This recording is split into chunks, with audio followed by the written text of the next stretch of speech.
Hello guys, welcome back my channel Puja day. কেমন আছো তোমরা? আই হোপ কি তোমরা খুবই ভালো আছো, আর আমিও খুবই ভালো আছি। তো আজকে বানাবো মাটন। তো চলে গেলাম রান্নাঘরে। আর এখানে গোলাপ, এটা আমার গাছে ছিল, আমার বাবুটা ছিঁড়ে দিয়েছে। তো 3 দিন দিয়ে রেখে এসেছি জলের মধ্যে, তো তাজা আছে। এখানে আমি গোটা গরম মশলা নিয়ে নিয়েছিলাম, ওটাকে একটু ক্রাশ করে দেবো। তো ওটার মধ্যে লং, ইলাইচি, দালচিনি, গোলমরিচ এসব ছিল, আর বড়ি ইলাইচি ছিল।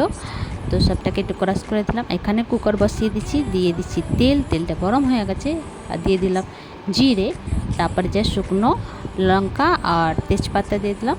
তো গরম মশলা দিয়ে ক্রাশ করেছিলাম ওটা দিয়ে দেবো। ওইটা ফোড়নটা পুড়ে গেলে আর এতে পেঁয়াজটা দিয়ে দেবো। ফোড়নটা যখন পুড়ে না, এত সুন্দর গন্ধ বেরোয় কী বলবো।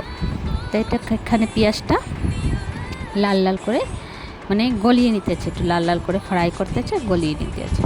তো দেখো আমার ফ্রাই হয়ে গেছে। এবার আমি মাটনটা দিয়ে দেবো। তাই এর মধ্যে দিয়ে দেবো হলুদ, নুন, স্বাদ অনুসার নুন দিয়ে দেবো। দিয়ে ভালো করে নাড়াচাড়া করব। 2-3 মিনিট তক নাড়াচাড়া করে ফ্রাই করব, 2-3 মিনিট তক ঢেকে ঢেকে। তো চলো নাড়াচাড়া করে আসি ভালো করে। তেজে ঢেকে দেবো, 2-3 মিনিট তক ফ্রাই করব। তারপর দিয়ে দেবো একটু মশলা। এটা এখানে আছে আদা রসুন বাটা 2 চামচ, একটু কাঁচা তেল দিয়ে দেবো উপরে দিয়ে। তারপর দেবো ধনিয়া পাউডার, জিরে পাউডার, লঙ্কা পাউডার, মিট মশলা পাউডার। তোমাদের কাছে যদি ম্যাগি মশলা পাউডার থাকে তো দিতে পারো। আর এখানে দিয়ে দেবো গোলমরিচ পাউডার। তো ভালো করে কষাবো, তব তক কষাবো যব তক তেল না ছেড়ে দেয়।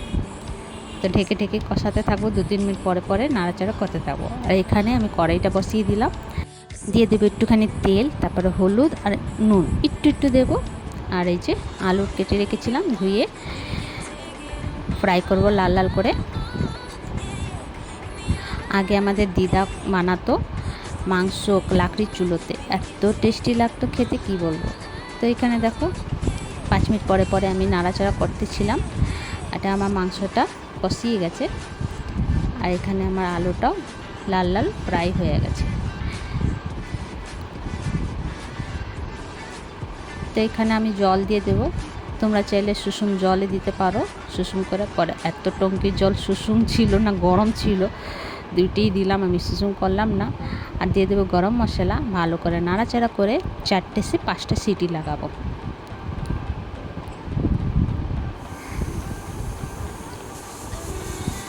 তোমার সিটি লেগে গেল।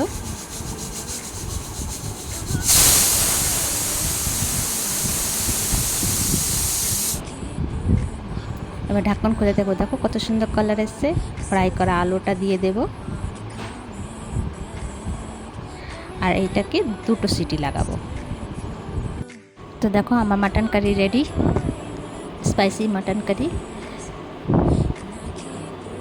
কালারটা কত সুন্দর এসছে, আর খেতেও খুব সুন্দর হয়েছিল, তো খুব টেস্টি হয়েছিল।